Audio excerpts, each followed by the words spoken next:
Bonjour à tous, aujourd'hui on va s'intéresser à l'étrange disparition d'Amy Bradley. Alors, restez là.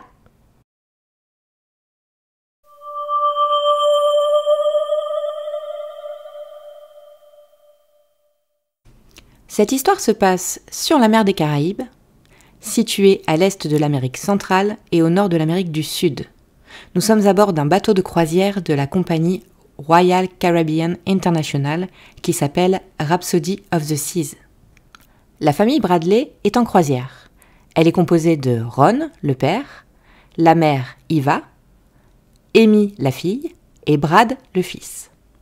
Ce matin-là, le bateau débarque à Curaçao, île que toute la famille est impatiente de visiter. Nous sommes le 24 mars 1998, Ron se réveille à 6h du matin et constate que sa fille, Amy, n'est pas dans la cabine. Il trouve ça étrange parce qu'il s'est réveillé entre 5h15 et 5h30, soit une demi-heure avant, et il a vu les jambes de sa fille étendues sur la chaise longue de leur balcon privé. En arrivant sur le balcon, il constate qu'il y a bien ses chaussures, mais plus ses cigarettes. Il présume qu'elle s'est réveillée plus tôt et qu'elle est allée prendre un café sur le pont. Alors il part à sa recherche. Seulement une demi-heure plus tard, il revient à sa cabine, réveille sa femme et son fils pour leur annoncer qu'Amy a disparu.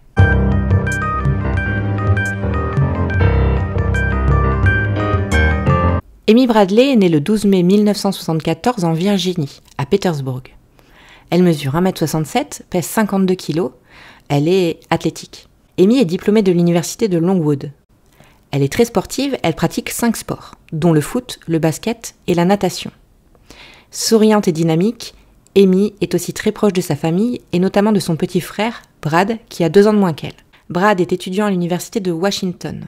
Amy, quant à elle, vient tout juste de quitter le cocon familial et d'emménager dans un appartement. D'ailleurs, elle compte sur cette croisière pour faire de nombreuses photos pour le décorer. Niveau professionnel, elle doit débuter un tout nouveau travail en tant qu'assistante administrative et marketing dans l'entreprise d'informatique de sa famille, de son oncle et de sa tante. Elle a également un petit ami. Tout va pour le mieux dans la vie d'Amy au moment de sa disparition.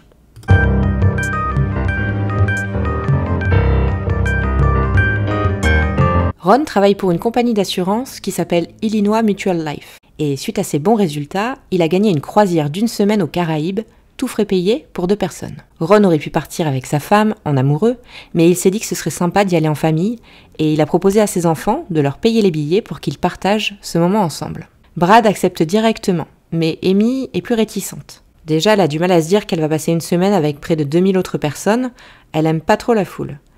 Mais aussi, tout aussi bonne nageuse qu'elle soit en piscine, dans la mer et plus particulièrement dans l'océan, elle n'est pas du tout à l'aise. Mais devant l'enthousiasme de son frère, elle finit par accepter. Depuis qu'il est rentré à l'université, il se voit moins, donc c'est une bonne occasion pour passer un peu de temps ensemble. La croisière part de Porto Rico et fait escale à Aruba, Curaçao, Saint-Martin, Saint-Thomas, pour revenir ensuite à Porto Rico. Le samedi 21 mars 1998, les Bradley ont pris l'avion de Richmond à San Juan, la capitale de Porto Rico, et se baladent au port avant d'embarquer. Amy achète d'ailleurs des cartes postales pour ses copines. Ils embarquent dans l'après-midi dans la cabine 8564. C'est une suite junior avec balcon privé. Les parents dormiront dans le lit double et Brad et Amy dans le canapé convertible. De toute façon, la cabine ce n'est que pour dormir. Entre toutes les piscines, restaurants et activités sur le bateau, en plus des excursions, ça suffit amplement. Le dimanche 22 mars, Amy et Brad profitent des piscines du bateau et Ron et Eva discutent avec les collègues de travail et le patron de Ron, qui sont eux aussi en croisière. Rien à signaler dans cette journée. Lundi 23 mars, le bateau arrive enfin à Aruba, aussi appelée les Antilles néerlandaises. Cette photo est d'ailleurs prise sur la passerelle de débarquement. On peut voir que la famille est heureuse. Ils vont alors louer une Jeep pour faire le tour de l'île et aller se baigner sur les belles plages de sable blanc d'Aruba. En fin d'après-midi, la famille revient sur le bateau et ils se préparent pour aller dîner dans un des nombreux restaurants. Toute la famille se met sur son 31, c'est un dîner chic. Avant le dîner, Brad et Amy sont d'ailleurs pris en photo par le photographe professionnel du bateau. Lors du dîner, la famille remarque que les serveurs sont un peu trop aux petits soins d'Amy. Mais ils dînent ensemble tranquillement et après, ils retournent tous à la cabine pour se changer, mettre une tenue plus décontractée pour aller profiter des activités du bateau, aller jouer au casino et boire des verres. D'ailleurs, pendant qu'ils sont en train de discuter au casino avec des collègues de travail de Ron, Eduardo, un des serveurs qu'ils ont eu au dîner, va interpeller Ron et Eva pour inviter Amy dans un bar d'Aruba. Et pour la petite histoire, lorsqu'ils en parleront à leur fille, Amy dira « Moi, je n'irai nulle part avec eux, ils me donnent la chair de poule ». Amy et Brad participent ensuite à une soirée où joue un groupe qui s'appelle les Blue Orchids. Puis, dans la soirée, Amy et sa mère veulent aller voir la galerie photo contenant les clichés pris par le photographe du bateau juste avant le dîner. Et fait étrange, les photos d'Amy ont disparu. Elles vont interroger le photographe qui est très surpris parce qu'il est sûr de les avoir développées. Elles retournent ensuite à la soirée dansante et il est déjà minuit passé. Nous sommes maintenant le mardi 24 mars 1998 et la fête sur le pont se termine à 1h. Ron et Eva en profitent pour aller se coucher. Amy et Brad montent au lounge situé au sommet du navire pour continuer la fête et danser. Le lounge est un bar en journée qui se transforme en discothèque la nuit. Un vidéaste est d'ailleurs présent sur le bateau pour monter un film souvenir de la croisière qu'ils projetteront le dernier soir. Vers 2h45, Ron se réveille et, ne voyant pas ses enfants, monte à la discothèque pour s'assurer que tout va bien. Là, il voit ses enfants, chacun de leur côté, danser et s'amuser. Il est rassuré et il retourne alors se coucher. La soirée continue et il est 3h35 lorsque Brad décide de monter se coucher. Cet horaire sera confirmé par le système informatique qui a enregistré la carte magnétique de Brad qu'il a utilisée pour entrer dans sa cabine. Et il va être rejoint par Amy 5 minutes plus tard. Étant donné qu'ils sont pas très fatigués, ils vont se poser sur le balcon privé de la chambre. Alors ils se détendent, ils fument une clope et puis ils parlent un peu de l'excursion du lendemain. Et puis vers 4h du matin, Brad est fatigué et il décide de rentrer se coucher. Amy lui dit qu'elle préfère rester un peu dehors pour profiter un peu de l'air frais. Alors elle souhaite bonne nuit à son frère. Brad ne le sait pas encore, mais c'est la dernière fois qu'il verra sa sœur.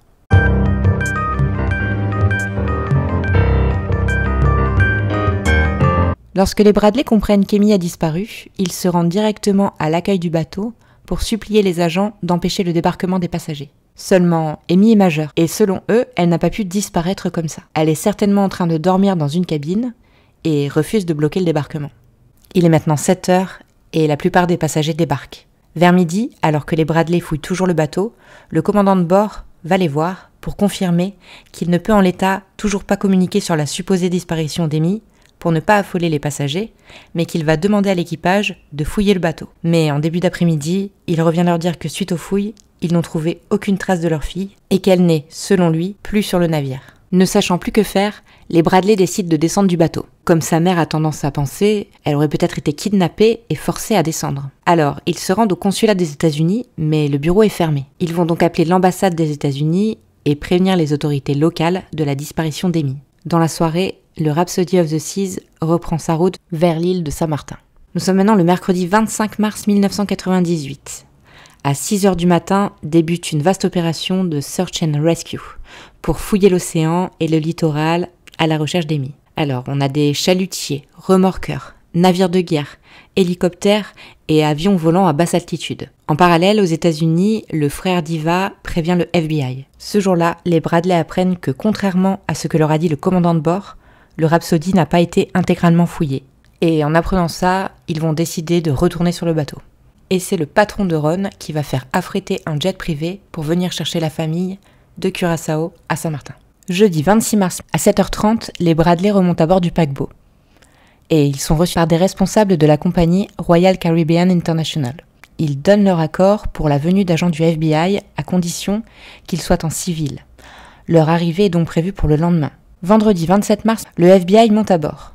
Des photos d'Amy sont distribuées aux passagers et des affiches placardées à la recherche de témoignages. Ils inspectent l'intégralité du navire avec des chiens. Le FBI procède alors à des interrogatoires et une personne attire particulièrement leur attention. C'est le bassiste du groupe Blue Orchid, qui se fait appeler Yellow, mais qui s'appelle en vrai Alistair Douglas. Il a été vu par de nombreux témoins en train de parler et de danser avec Amy. Une personne affirme même avoir vu Amy et Yellow dans l'ascenseur en verre du bateau à 5h30 du matin en train de monter à la discothèque. Et ce témoignage sera confirmé par une seconde personne qui les a également vus vers 5h30 rentrer dans la discothèque. Et 15 minutes plus tard, elles auraient toutes les deux vu Yellow redescendre dans cet ascenseur en verre, seule. Alistair Douglas, interrogé à son tour, affirme avoir quitté Amy à 1h du matin et ne pas l'avoir revue ensuite. Il accepte de se soumettre au détecteur de mensonges, test qu'il réussira avec succès. Le FBI cessera toute investigation sur lui. Le samedi 28 mars 1998, les gardes-côtes, au bout de 5 jours de recherche vaine, abandonnent l'opération Search and Rescue. Amy reste toujours introuvable. C'est aussi le jour où la croisière se termine. Les Bradley rentrent donc sans Amy aux États-Unis.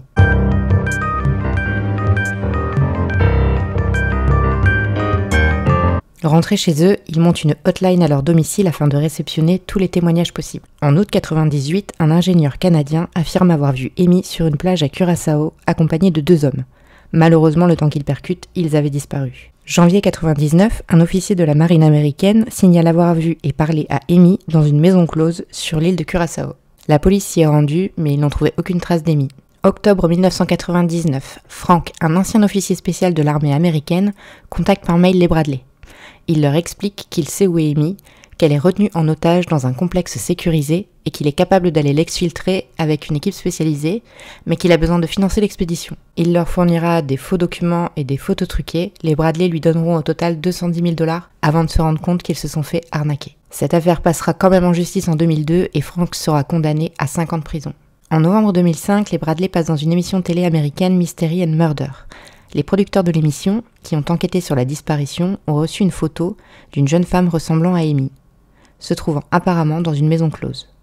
Une enquête a été menée, mais impossible de rentrer en contact avec elle afin de vérifier son identité. Cette même année, une femme signale avoir vu Amy dans les toilettes d'un grand magasin à la Barbade. Elle se trouvait entourée de 3 hommes et a senti que la jeune femme était menacée. Un portrait robot sera diffusé par la police. Le 24 octobre 2010, 12 ans après sa disparition, Amy est déclarée morte. Cette même année, une mâchoire humaine est retrouvée sur l'île d'Aruba. Elle a été comparée à l'ADN de Natalie Holloway, jeune touriste américaine disparue sur cette île en mai 2005. Il a été confirmé qu'elle n'appartenait pas à Natalie, mais elle n'a apparemment jamais été comparée à l'ADN d'Amy. À ce jour, des portraits vieillis ont été faits et diffusés. Le FBI offre toujours une récompense de 25 000 $ et les Bradley de 250 000 $ pour toute information pouvant conduire à retrouver Amy ou menant à la manifestation de la vérité. Alors, selon vous, qu'est-il arrivé à Amy ?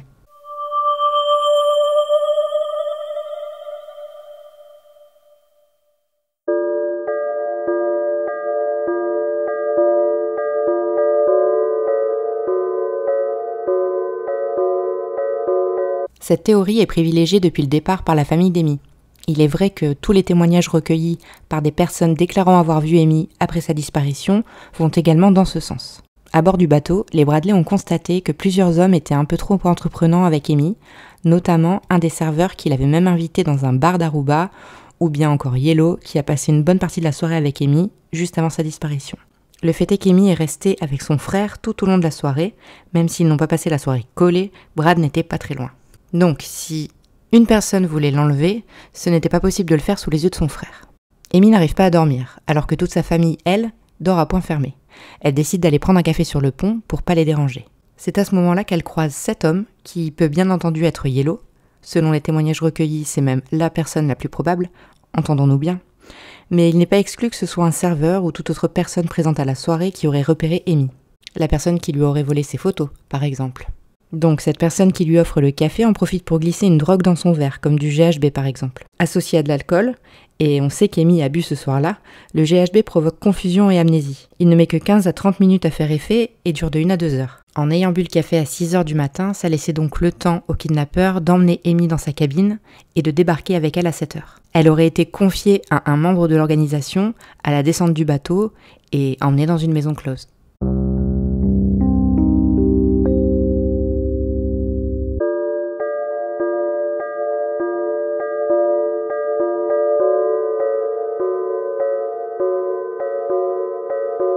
Certaines fois, il ne faut pas trop chercher midi à 14 heures et les théories les plus simples peuvent s'avérer être les bonnes. C'est un fait, Amy avait passé une soirée arrosée. De plus, elle a préféré elle-même rester dehors à l'air frais. Et lorsqu'on souhaite rester à l'air frais sur un bateau, c'est clairement pour une raison simple. Parce qu'on a le mal de mer. Donc l'alcool plus le mal de mer, ça plante un peu le décor. On ajoute à ça le fait qu'il y avait encore ses chaussures sur le balcon et que personne des 3 derniers membres de la famille n'a pu être en mesure de dire s'il manquait d'autres chaussures d'Amy. Si elle était ressortie de la cabine, elle y serait pas allée pieds nus.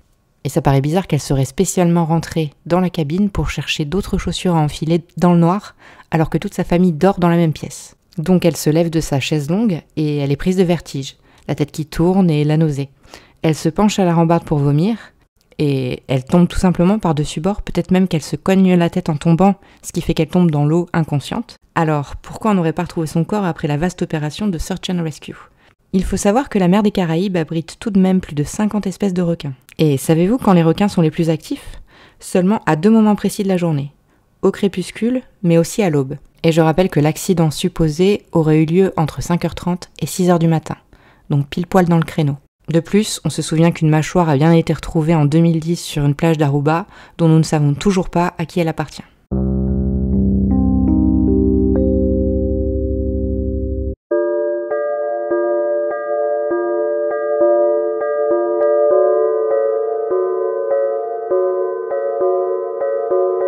Amy, qui n'arrive pas à dormir, décide d'aller prendre un café avant le débarquement. Et c'est là qu'elle tombe sur cet homme qui travaille sur le bateau, avec qui elle a passé une partie de la soirée. Alors, pas forcément Yellow. Yellow, c'est vrai que c'est le seul où on a des photos, je dirais plus ou moins compromettantes, mais on a une preuve qu'à un moment donné, elle était avec lui. Mais la soirée était longue, donc elle a très bien pu aussi passer des moments avec d'autres garçons dans la soirée. Mais je pencherais pour un employé du bateau, qui décide de lui offrir un café et qui l'emmène dans une partie du bateau, peut-être spécialement réservée aux employés, ou une partie un peu cachée du bateau que les passagers ne connaissent peut-être pas. Et là, il aurait tenté d'abuser d'Amy, soyons clairs, et qu'Amy, ne se laissant pas faire, la menaçait de porter plainte. Et là, peut-être qu'en essayant de la neutraliser, il lui assène un violent coup, qui la met dans un état d'inconscience. Alors, s'il la laisse là et qu'il s'en va, il sait très bien que quand elle va se réveiller, elle sera pas amnésique, et qu'elle va aller porter plainte, donc il décide de la jeter par-dessus bord. Alors, quelle théorie vous a le plus convaincu ? Théorie 1, un enlèvement. Théorie 2, un accident. Théorie 3, un homicide. Ou théorie 4, la vôtre. Pour voter, c'est très simple. Rendez-vous tout de suite dans l'onglet Communauté de ma chaîne. Merci à vous d'avoir regardé cette vidéo et à bientôt pour un nouveau Cold Case.